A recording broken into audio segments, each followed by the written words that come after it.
Okay, Jim again. Today we're going to make another lamb shank dish, but this is going to be different. This time it's a Massaman curry lamb shank. And last time we made the lamb shanks out of seitan. Going to make it out of TVP this time with a bit of a lamb influency flavour. So first of all, and this is really simple. It's going to taste great, but I'm telling you, this is a really easy dish to make. Okay, first thing I'll take you through is the ingredients, and this really is simple. Get yourself some Masuri or however they pronounce it, curry paste, the Massaman curry paste that is. You'll get that at Woolworths and most good Asian grocers, and it's cheaper at the Asian grocers as a rule.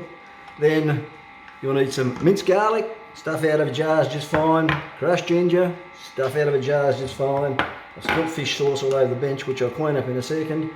Lemongrass, you get that at Coles or Woolies, about $4 a tube I think. It says used within 4 weeks. I've had that stuff sit in the fridge for 3 or 4 months and it's okay. And a can of coconut cream, get good stuff. The cheap stuff is really ordinary. Okay, let's get into it. I've got the burner on a sort of a medium-low heat. I'm not trying to brown anything here.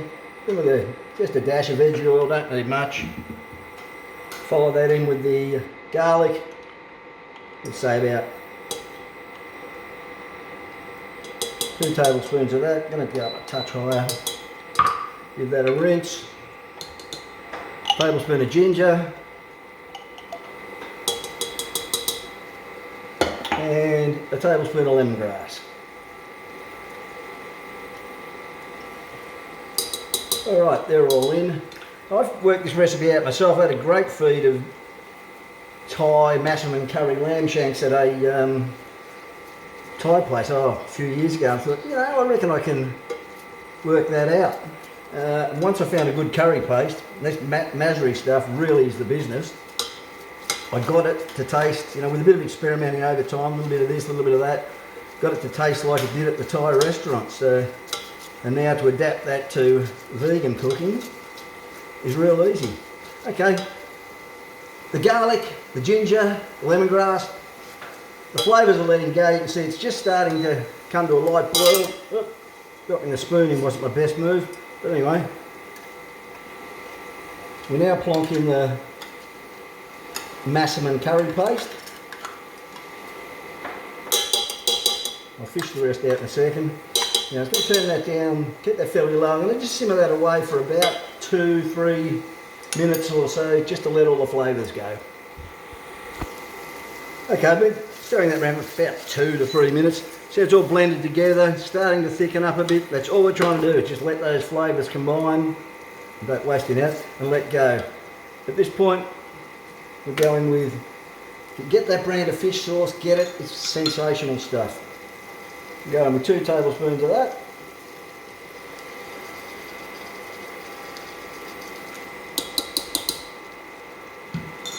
Give that a quick whiz around, that's all it needs. Then, in with the coconut cream, and it's coconut cream, not coconut milk, in case I said milk earlier.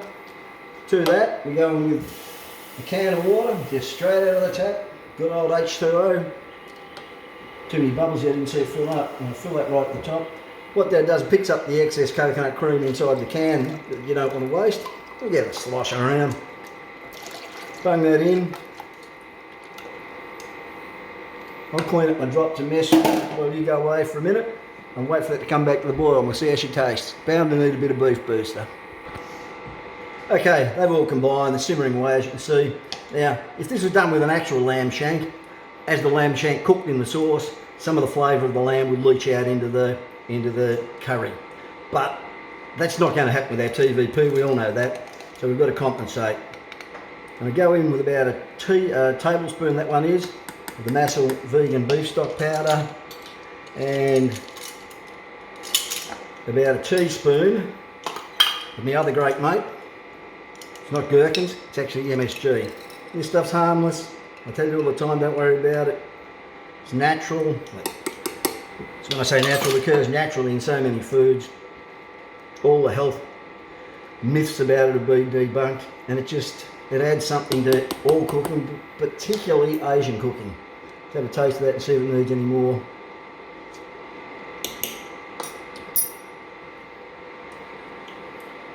I'm not going to touch that at the moment. I don't want to over salt it. That was enough. You go nuts with the beef booster or beef stock powder. it's got quite a lot of salt in it, and that is just between the tablespoon of that and the teaspoon of my old mate MSG. That has really changed. So I'm going to pop that on the stove behind me that you can't see. We'll get on to making the shanks. Okay, back in episode 11 I showed you how to make minced meat, burger meat, that sort of thing. Just stuck with that same recipe, but to give it a bit of lamb influence, I gave it an extra teaspoon of molasses, because lamb's a sweet meat, a teaspoon of rosemary, and a tablespoon of mint sauce, just the stuff you buy at the supermarket out of a bottle. Now, lamb shanks need a bone, and you want a really natural bone, more natural than wood. So I've got 400 grams here. We're going to take about 200 and 200. Make a couple of really nice meaty shanks. It's pretty easy to put together, this stuff. Just squish it around the bone. Doesn't really matter how it looks.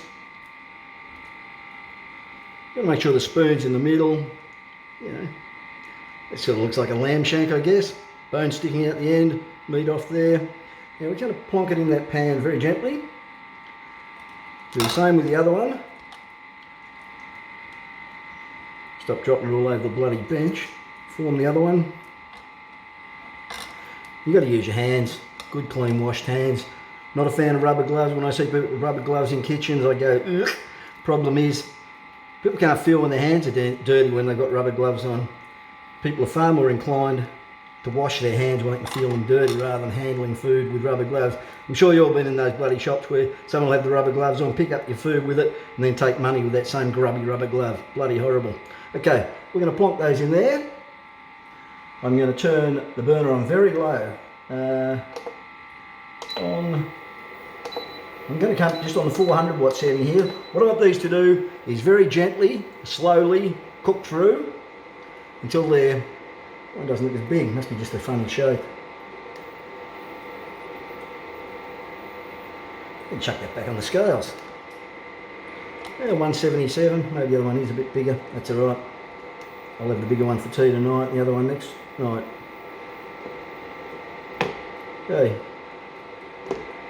Lid on. I'll probably give them 15 minutes and then turn them, give them another 15 minutes and give them a poke and prod to see if they feel like they're cooked through.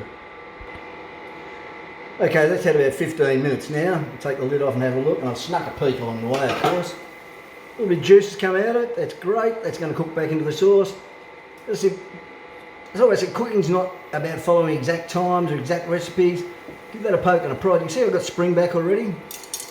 That means that's pretty much cooked through. We're just going to turn it over to make sure the other side's done. Bit of colour developing, looking really good. Looking really good. That's not going to need much more than, I'll give it, it's pretty solid already. I'll give it about another 5 or 6 minutes, come back, and then we'll chuck the sauce in. Okay, they've had about another 5 minutes. We'll give them a touch and a prod there. Really nicely firm and formed. Getting a bit of colour happening all around. I just want to get it a bit browner. That's going to crank the burner up to about, we'll go to the 1300 watt setting in this induction cooker and see what it's like. Want to get a bit more colour all around on them. Slide that oil around a little. Let's speed the process up. I'll crank it up to the 2000 watt setting. What we're trying to do is brown it just a little. Slosh the oil around a bit. Bit of oil in this doesn't do you any harm because that, just tasting it, oh, it's sweet and delicious.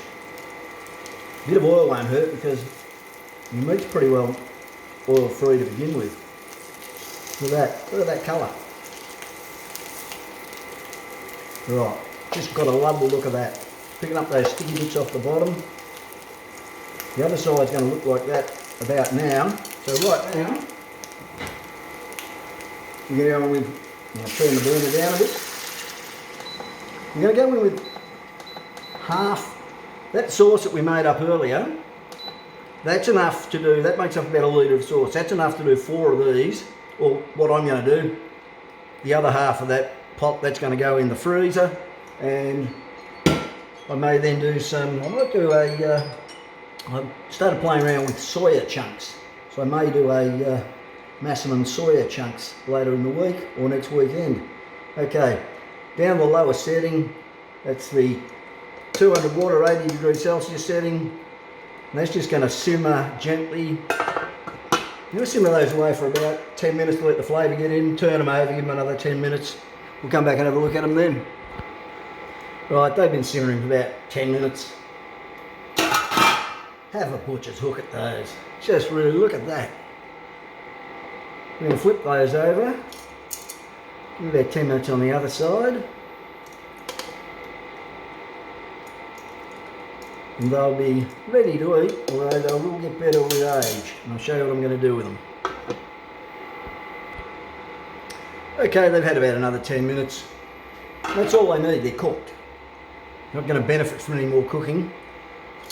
So what we now do with them, you can serve them immediately if you wanted to. That's not what I'm going to do, I'm going to make them get a little bit better. Plonk them into their serving bowls. They just look sensational, and just have a look at that. It is gorgeous. We plonk them into their serving bowls, get rid of the tongs. Sauce, a bit of a sloosh around. Now, all I've done with that sauce, the only adjustment I've made to that bit of sauce there, I added 1 teaspoon of sugar. It's Thai food, has a touch of sweetness to it, and that just finished it off beautifully. I'm going to pour the sauce roughly evenly over these, and then cover them with a bit of plastic wrap, Glad wrap, cling film, whatever you want to call it, and bung them in the fridge. Now these will get better if they're left overnight, because flavours develop, like, you know, soups, curries, anything get better with time, until they go off. We're not going to leave them that long. Cover those with the plastic film, I'll clean that up in a second. Tastes sensational. I'm going to plonk those in the fridge. I'm going to come back later on, I'm going to gently warm one of those through in the microwave for my tea tonight, and I'll show you what I serve it with and how I have it. And I should add, anyone who's wondering why is that curry so runny, that's how a Massaman curry is served. They're not a thick, you know, gravy-like curry. They're traditionally served very runny, and you eat them with rice. Well, I'll be having cauliflower rice, and you dunk a spoonful of rice in and you eat it with a mouthful of the sauce. That's the proper way to eat a Thai curry, whether it's Massaman, red, green, any of them. Anyway, I'll come back later on when I have it for tea. Okay, so I've come back to have this for my tea. This is how you typically eat a Massaman curry. Some people have it with rice, most would, but I like my cauliflower rice with a little bit of beans and carrot in there. Dip it in the sauce. And you taste the lamb shank.